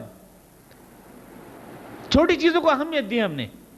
کیا پجامہ آپ کا کہاں تک ہے دکھائیے، کرتا کتنا نیچا ہے دکھائیے، چہرہ کتنا ہے کیسا دکھائیے۔ اب ان چیزوں پہ، خود چھوٹی چیزوں پہ ہم اس لیے اتر آئے، اس لیے کہ اگر ہم کچھ بھی نہ کریں تو سوال پیدا ہوتا ہے، خلا تو بھرا جائے گا کسی چیز سے۔ میں نہیں کہتا کہ یہ ساری چیزیں حضور کی سنت میں شامل نہیں ہیں، کیا پجامہ کیسا ہو، کرتا کیسا ہو، اس میں حضور کی زندگی میں کوئی رہنمائی نہیں ہے، میں یہ نہیں کہتا۔ چہرہ کیسا ہو، حضور کی زندگی میں رہنمائی نہیں، میں یہ نہیں کہتا۔ جب حضور ایک سورج ہے اور ایک ہدایت کامل ہے تو سب کچھ موجود ہے آپ کی زندگی میں، میں یہ مانتا ہوں، لیکن یہ کہ حضور کی سنتوں میں سے چھوٹی چھوٹی سنتوں کو اٹھانا، جو آپ کی انفرادی سنتیں ہیں، اور جو اجتماعی سنت ہے اس کو نظر انداز کر دینا، تل کے پیچھے پہاڑ کو چھپانے کی کوشش نہیں تو اور کیا ہے؟ ایک تل کے پیچھے جو بڑا کام آپ نے فراموش کیا ہے، اس کو بہانہ ڈھونڈنے کے لیے چھوٹے چھوٹے سوال اس لیے کھڑے کیے جاتے ہیں تاکہ کوئی آپ سے یہ نہ پوچھ سکے کہ آپ حضور والا وہ کام کیوں نہیں کر رہے۔ اس سے پہلے ہم ہی سوال نہ کر دیں کہ آپ کا پجامہ کہاں تک ہے، ذرا یہ تو دیکھ لیجئے۔ یہ سوال پہلے کر دینا ہے تاکہ کوئی ہم سے پلٹ کے یہ نہ کر سکے کہ آپ اے وارثان علوم نبوت، آپ کا جو منصب بنتا تھا آپ وہ کیوں نہیں کر رہے۔ انہوں نے اس سے پہلے کہ کوئی ان سے یہ سوال کرے 10 سوال اور چھوٹے چھوٹے کھڑے کر دیے ہیں، اسی سوال کو ایوائڈ کرنے کے لیے جو حضور اقدس کا کام ہے۔ تو دعوت جو ہے وہ کہتے ہیں کہ صاحب آپ انفرادی عمل کو بنا لیجئے، یہ ایک بہت بڑی دعوت ہے۔ یقیناً میں مانتا ہوں انفرادی عمل جو ہے، عمل کی شہادت الفاظ سے بھی بلند ہوتی ہے، الفاظ سے زیادہ آواز ہوتی ہے، اس کی اثر انداز ہوتا ہے، دوسرے کے اوپر اثر انداز ہوتی ہے۔ لیکن آپ جب دنیا کے سامنے دعوت لے کر جائیں اپنے عمل سے اور اپنے الفاظ سے اور اپنے قول سے، اپنے فعل سے، تو میرا اصرار یہ ہے کہ وہ اصل اسلام کی دعوت ہونا چاہیے، حق کی، بھیڑ کی آواز نہیں جو ساری بھیڑ کہہ رہی ہے وہ آپ بھی کہنے لگے۔ دنیا کہہ رہی ہے انسانیت سے پیار کرنا چاہیے، آپ بھی کہنے لگے بھائی پیار کرنا چاہیے۔ دنیا بول رہی ہے سچ بولنا چاہیے، آپ بھی کہنے لگے سچ بولنا چاہیے۔ دنیا کہہ رہی ہے شانتی رہنی چاہیے، آپ بھی کہہ رہے ہیں شانتی رہنا چاہیے۔ اس بھیڑ کی آواز میں پتہ کہاں چل رہا ہے کہ اسلام کی آواز کون سی ہے؟ یہ تو ہر آواز میں آواز ملا رہے ہیں آپ، ہر چلتا ہوا لفظ، ہر چلتا ہوا نظریہ، وہی آپ کے اسٹیجوں سے دعوت کے نام پہ بولا جا رہا ہے، وہی بات ایک مسلمان داعی اسلام بھی کہہ رہا ہے، وہی ہندو دھرم کا ایک پرچارک بھی کہہ رہا ہے، وہی عیسائیوں کا ایک مشنری بھی کہہ رہا ہے، اور سب اپنے آپ کو داعی کہہ رہے ہیں اور ایک ہی بات کہہ رہے ہیں۔ تو یہ تو کھو گئی آپ کی دعوت۔ اسلام کی دعوت تو آمنو سے شروع ہوتی ہے، اللہ پر، اس کے رسول پر ایمان نہیں تو آگے سب بکواس ہے۔ جب تمہاری بنیاد ہی استوار نہیں ہے تو سب فضول ہے۔ ایمان، اسلام دنیا کا واحد مذہب ہے جو کرم کو نہیں بلکہ عقیدے کو اہمیت سب سے پہلے دے رہا ہے۔ یاد رکھیں، لوگ عمل کے فضائل تو بیان بہت کرتے ہیں، فضائل اعمال، لیکن فضائل عقیدہ کوئی بیان نہیں کرتا ہے۔ لیکن اسلام دنیا کا واحد دین ہے جو عمل کو دوسری پوزیشن میں رکھتا ہے اور پہلی اہمیت عقیدے اور سوچ اور فکر کو دیتا ہے۔ آپ سوچتے کس طرح ہے، آپ کا نظریہ کیا ہے، آپ کا عقیدہ کیا ہے؟ آخر ہم جانتے نہیں ہیں کہ اگر کسی آدمی کا اللہ پہ ایمان نہ ہو، اس کے رسول پہ ایمان نہ ہو، تو کتنے بھی کنویں کھدوا لے اور کتنی بھی سرائیں بنوا لے، کوئی اہمیت نہیں اللہ کی نظر میں۔ جس کا صاف مطلب یہ ہے کہ اسلام کی نظر میں کرم نہیں بلکہ اس کی نظر میں سوچ کی اہمیت زیادہ ہے کہ آپ سوچتے کس طرح ہیں، آپ کا فیض کیا ہے، اس کی اہمیت زیادہ ہے اسلام کی نظر میں۔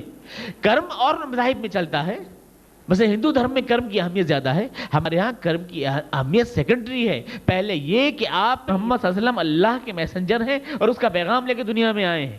یہ آپ چیخ چیخ کر کہہ رہے ہیں، مینار کے اوپر کھڑے ہو کے کہہ رہے ہیں، چھت پہ مسجد کی کھڑے ہو کے کہہ رہے ہیں۔ ابھی عید الاضحیٰ آپ نے منائی ہے، اللہ اکبر لا الہ الا اللہ، حکم ہے کہ زور زور سے کہتے ہوئے آئیے، ایک راستے سے آئیے دوسرے راستے سے جائیے تاکہ سارے شہر کے در و دیوار گونج جائیں آپ کے شور سے، آپ کی دعوت کے شور سے۔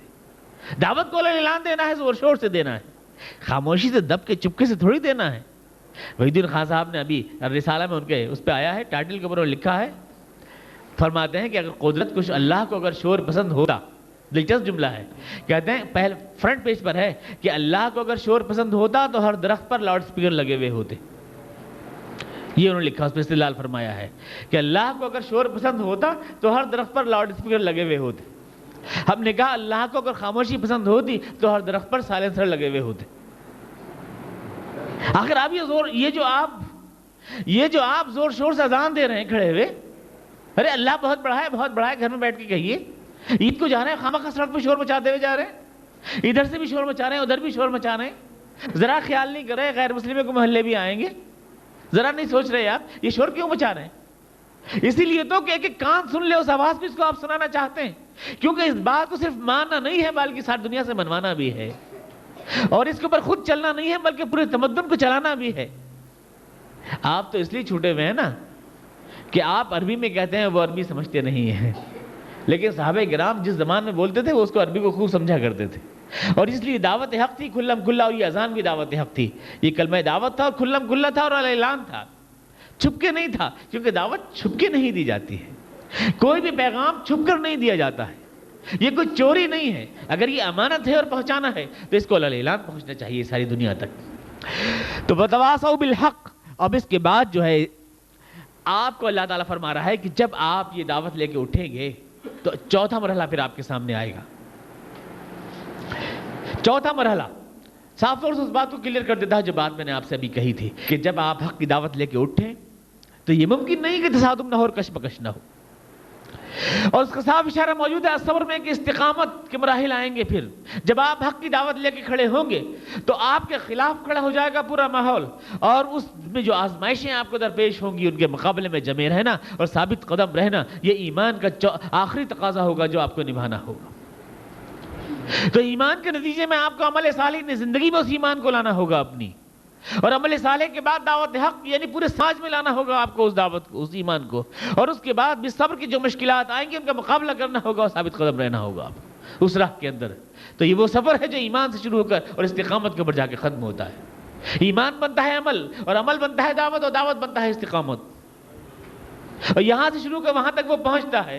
اور اگر اسی بات کو میں نے کئی بار آپ کو جو ہے ریورس میں سمجھایا ہے کہ اگر اس کا مطلب یہ ہے کہ اگر صبر نہیں آپ کے اندر، اگر حالات کے جھکڑوں میں آپ جمتے نہیں اور آپ سر جھکا دیتے ہیں باطل کے آگے اور سازشوں کے آگے، دل ٹوٹ جاتا ہے، ہمت چھوٹ جاتی ہے آپ کی، تو اس کا مطلب یہ کہ آپ صحیح معنی میں دعوت حق دی نہیں تھی آپ نے.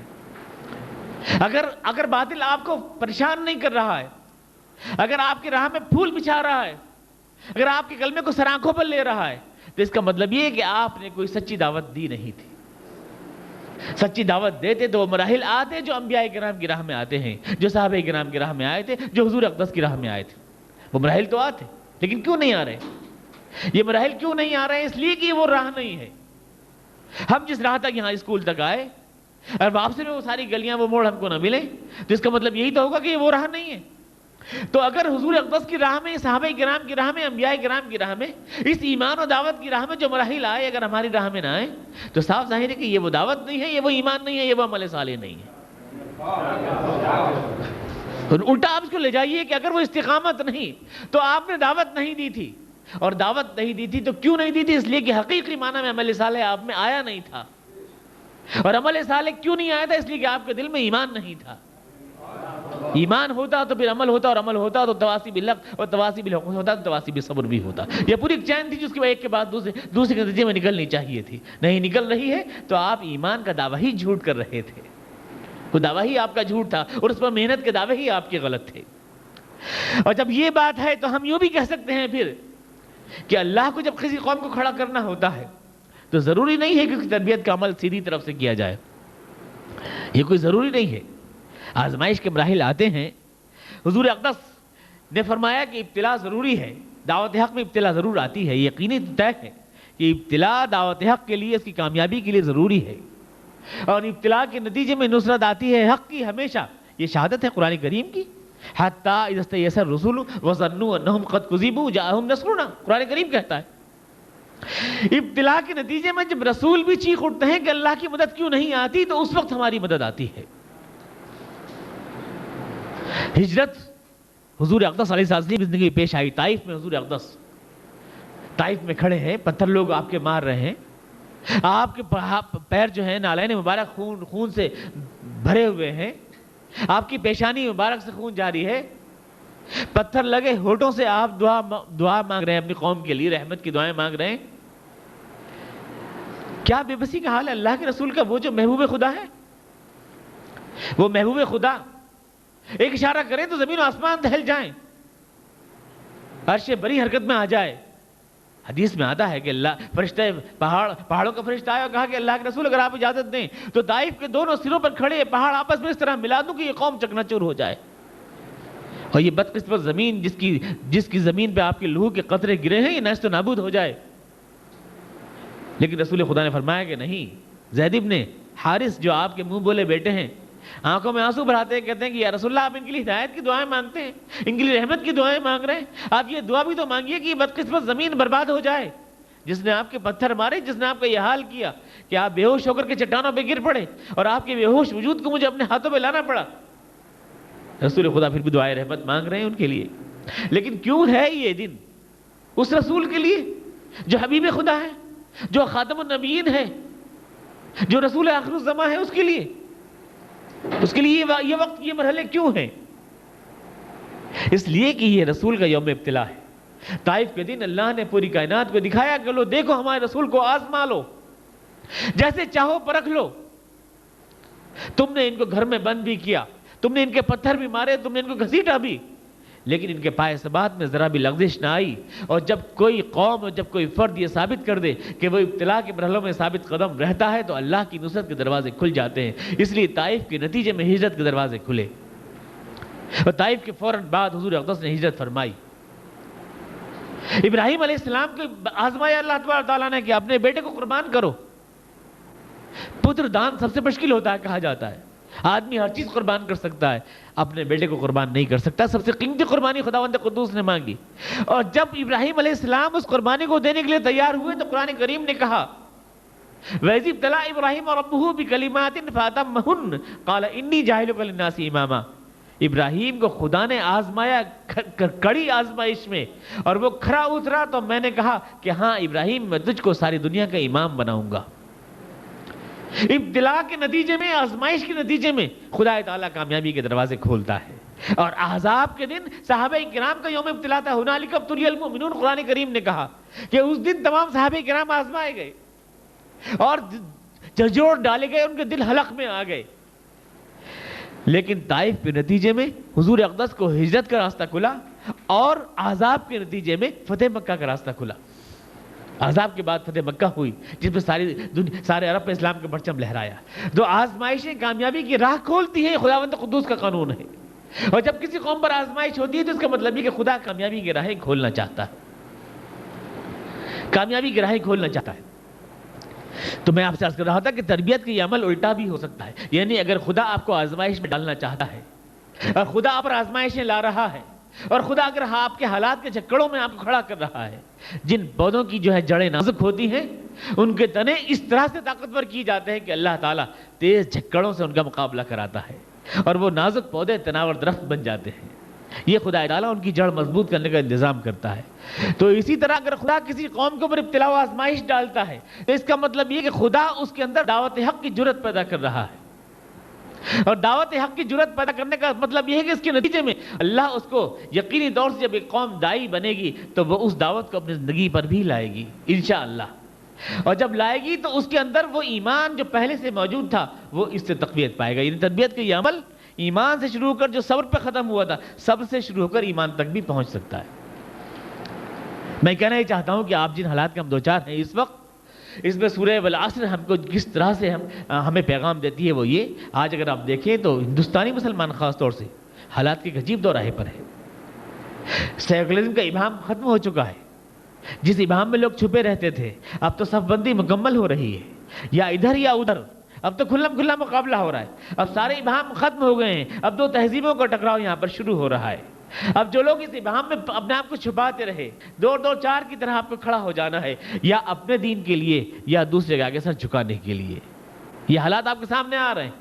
ان حالات میں خدا اگر پے در پہ آپ کو صبر کے اور استقامت کے مراحل سے گزار رہا ہے تو اس لیے کہ وہ آپ کے ایمان کو مضبوط کرنا چاہتا ہے، کیونکہ ایمان مخالف ہواؤں ہی میں تو مضبوط ہوتا ہے۔ جب کوئی قوم ہمارے مقابلے میں کھڑا ہوتی ہے تبھی تو ہمیں احساس ہوتا ہے کہ ہم ایک الگ قوم ہیں۔ جب کوئی ہمارے تھپڑ مارتا ہے تبھی تو پتہ چلتا ہے کہ یہ الگ ہے اور میں الگ ہوں۔ جب کوئی ہمارے بچوں کا خون بہاتا ہے تبھی تو احساس ہوتا ہے کہ ہمارے دشمن ہیں، دوست نہیں۔ تو جب یہ مار کا آرائی مکمل ہوتی ہے تو ایک قوم کو اپنے وجود کا احساس ہوتا ہے اور اس میں حالات کا مقابلہ کرنے کا حوصلہ پیدا ہوتا ہے۔ یہ تواصع بالصبر کا مرحلہ ہوتا ہے، اور جب حالات کا مقابلہ کرنے کا حوصلہ پیدا ہو جائے تو آگے بڑھ کر پھر یہ ہوتا ہے کہ یہ جو مجھے اپنے نظام کی طرف بلا رہے ہیں، آگے بڑھ کر میرا دفاع یہی ہو سکتا ہے کہ میں ان کو اپنے نظام کی طرف بلاؤں، کیونکہ اگر میں کھڑا رہا صرف انہی کی بات سنتا رہا تو یہ تو مجھے وہاں بھی نہیں کھڑا رہنے دیں گے جہاں میں آج کھڑا ہوں، یہ تو وہاں سے بھی پیچھے میں ہٹ جاؤں گا۔ جہاں میں کھڑا ہوں وہاں کھڑا رہنے کے لیے بھی ضروری یہ ہے کہ میں آگے بڑھنے کی کوشش کروں۔ جب مقابلہ ہو رہا ہو تو کشتی میں یہ ضروری ہے، اگر آپ آگے بڑھنا چاہتے ہیں، کہ جس جگہ آپ کھڑے ہیں اس سے آگے بڑھنے کی کوشش کریں۔ آپ صرف کھڑے ہی رہنے کی کوشش کریں گے تو پیچھے ہٹ جائیں گے، پیچھے ہٹ جائیں گے۔ تو استقامت کے مراحل اس لیے آتے ہیں تاکہ آپ کے اندر دعوت حق کا حوصلہ پیدا ہو، قدم آگے بڑھانے کا حوصلہ پیدا ہو، تاکہ آپ دوسروں کو اپنے نظام کی طرف دعوت دے سکیں، اپنے دین کی طرف دعوت دے سکیں۔ اور جب آپ دعوت دینے جائیں گے دوسروں کو، اللہ پر ایمان، اس کے رسول پر ایمان کی بات کریں گے، تو آپ کے اندر جو ایک انترآتما موجود ہے، جو ضمیر موجود ہے، کیا وہ آپ کو نہیں اکسائے گی کہ دوسروں کو جس بات کی دعوت میں دیتا ہوں وہ میری زندگی میں نظر آنی چاہیے؟ یہ میں الٹا سفر کر رہا ہوں۔ استقامت سے آپ دعوت کی منزلوں میں آ رہے ہیں، اور دعوت سے پھر آپ عمل صالح کی منزلوں میں آ رہے ہیں۔ میں دنیا کے سامنے جس نظام کا لمبردار بن کے کھڑا ہوا ہوں، دنیا مجھے مسلمان دیکھنا نہیں چاہتی، دنیا کو میرا جواب اب یہ ہونا چاہیے کہ میں انہیں مسلمان بن کے دکھاؤں۔ یہی میری جیت ہو سکتی ہے، یہی میری جیت ہو سکتی ہے۔ جو ان کا ساری کوشش یہ ہے کہ میں مسلمان نہ رہوں، تو میری کوشش یہ ہونی چاہیے کہ میں مسلمان بن کے دکھاؤں۔ یہ عمل صالح کا مرحلہ ہوگا، اور اس کے بعد اس کے نتیجے میں جو ہمارے دل میں، جو ہر مسلمان کے دل میں ذرہ ایمان موجود ہوتا ہی ہے، وہ اس عمل صالح سے تقویت پائے گا، اور اس طرح سے یہ سفر جو پہلے ایمان سے شروع ہو کے استقامت پہ ختم ہوا تھا، استقامت سے شروع ہو کے ایمان پہ ختم ہو جائے گا۔ اس کو ہم ریپیٹ کر سکتے ہیں۔ یہ اللہ تعالیٰ کی عنایت اور تربیت، اس کی تربیت کا یہ عمل مکمل بھی ہو سکتا ہے۔ وتواصوا بالحق وتواصوا بالصبر۔ ان حالات میں اگر آپ دیکھیں تو دعوی ایمان جو ہے حقیقت میں مصائب اور مشکلات کے بغیر معتبر نہیں ہوتا۔ آپ مسلمان ہیں، آپ کہتے ہیں میں ایمان رکھتا ہوں، اس دعوے کے لیے مصائب و مشکلات کا ہونا لازمی ہے۔ قرآن کریم نے کہا حسب الناس ان یترکوا یقولوا آمنا وهم لا یفتنون، لوگ یہ سمجھتے ہیں کہ یہ چھوڑ دی جائیں گے کہ ہم مسلمان ہیں اور ہم انہیں آزمائیں گے نہیں۔ ذرا سا بھی آپ دعویٰ کریں، کسی سے کہیں کہ میں آپ کا دوست ہوں، وہ بھی آپ کو آزمائے بغیر دوست تسلیم نہیں کرے گا۔ تو اتنا بڑا دعویٰ آپ کریں کہ میں مومن ہوں، مسلمان ہوں، تو خدا آپ کو بغیر آزمائے تسلیم کر لے گا؟ آزمائش تو اس دعوی ایمان کے لیے ناگزیر ہے۔ حالات کے چکروں میں کتنا مسلمان ہونے کا ثبوت دیتے ہو، یہ تو خدا آزمائے گا، اور جب آزمائے گا اور استقامت کے مراحل سے گزارے گا تو انشاءاللہ تمہارے اندر قوت عمل بھی پیدا فرمائے گا۔ حالات سے امید، اور جب قوت عمل پیدا فرمائے گا تو انشاءاللہ زندگی میں عمل صالح بھی پیدا فرمائے گا، اور عمل صالح آئے گا تو ایمان جو موجود تھا، ذرہ ایمان، وہ تقویت پا کر ایک مجسم اور مکمل ایمان بن جائے گا۔ الا الذین آمنوا وعملوا الصالحات۔ اور اس خسارے سے جس میں ہم دو چار ہیں، انسانیت دو چار ہے پوری، اس سے ہم نکل جائیں گے۔ یہ پورا ایک چین بنتی ہے، جو اگر آپ دیکھیں قرآن سنت کی روشنی میں ایک پوری چین ہی بنتی ہے۔ تو اب یہ جو مشن ہے، قرآن کریم نے کہا اس کے علاوہ جتنے بھی ہیں وہ ناکامی والے ہیں، بربادی والے ہیں۔ ایمان، عمل صالح، تواصی بالحق، تواصی بالصبر کے علاوہ انسان جس راہ کی طرف بھی چلا ہے وہ خسران کی راہ ہے، بربادی کی راہ ہے، نہ یہاں کامیاب نہ وہاں کامیاب۔ بس ایک سوال آخر میں رہ جاتا ہے، اس پہ درس ختم ہو جاتا ہے۔ آپ کہتے ہیں کہ جو یہ سفر کامیابی پہ ختم ہوتا ہے، اور اس کے علاوہ جو بھی سفر ہے وہ ناکام، نہ یہاں کامیاب نہ وہاں کامیاب۔ لیکن ہم نے تو یہ سفر کامیابی پہ ختم ہوتے کبھی دیکھا نہیں۔ ہم نے تو اہل حق کو ہمیشہ ٹکرے کھاتے ہوئے دیکھا، ہارتے ہوئے دیکھا ہے۔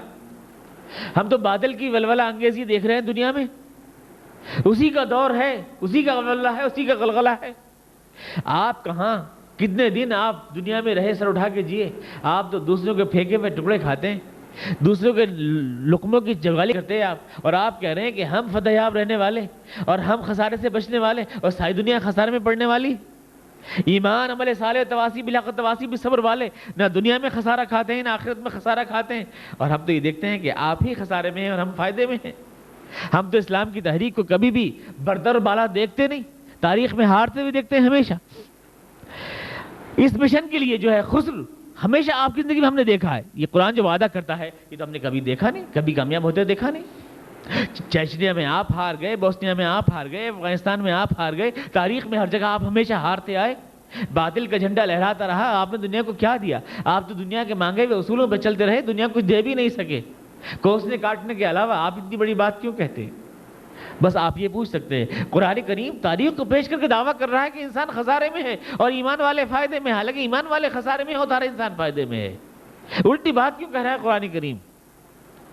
صرف یہ بات آپ کر سکتے ہیں.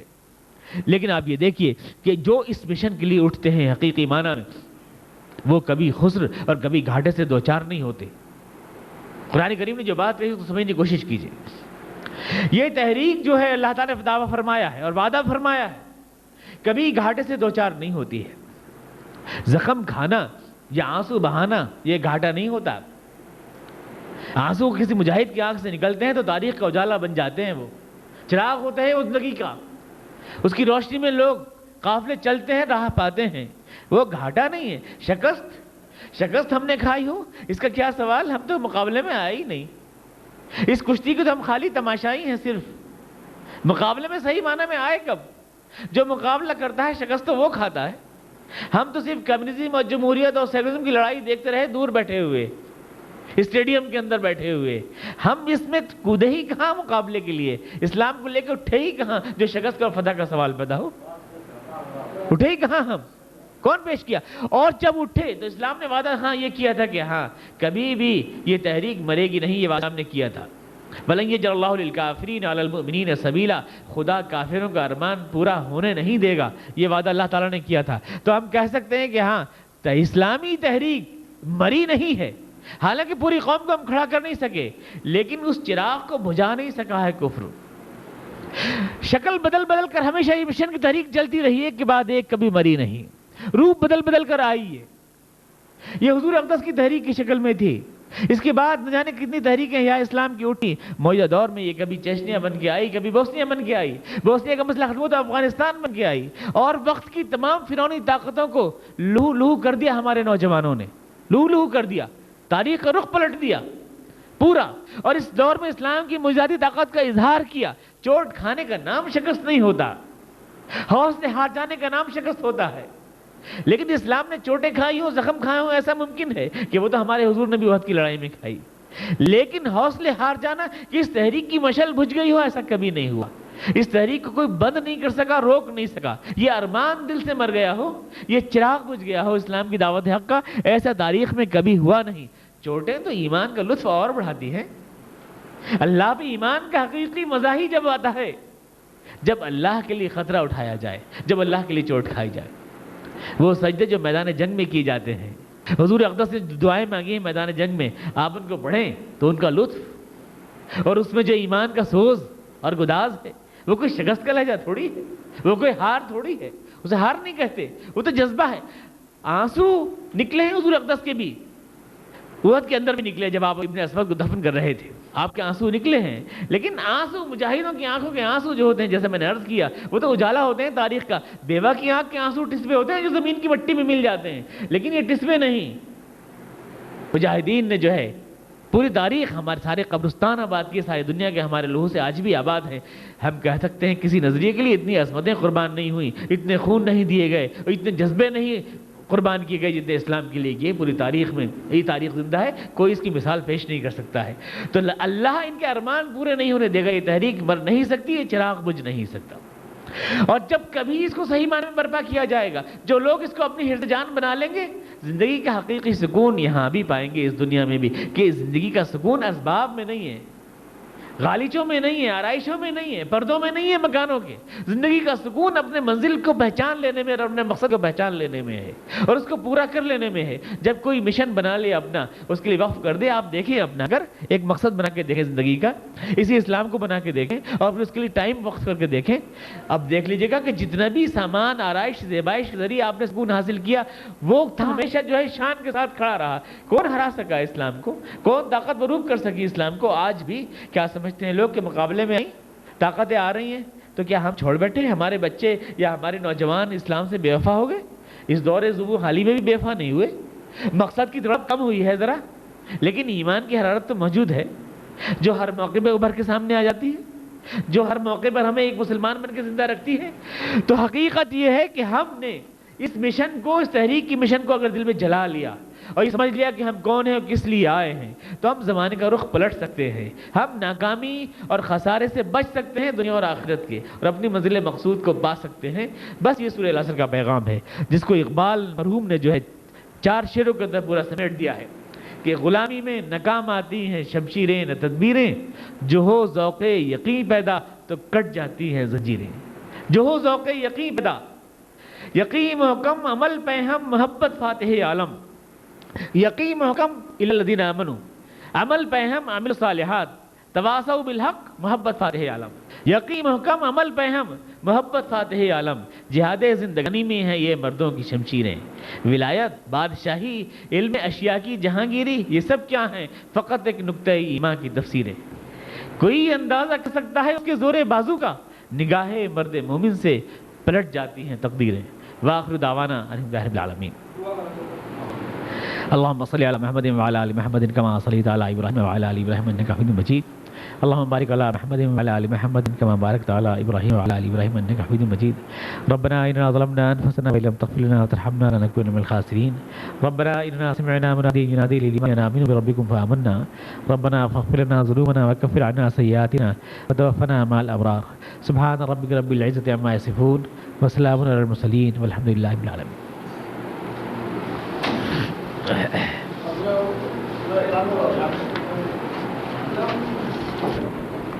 یہ جو پروگرام آپ نے دیکھا، یہ حلقہ درس قرآن کی جانب سے کیا جا رہا ہے اور ہر اتوار کو بعد نماز عشاء کیا جاتا ہے.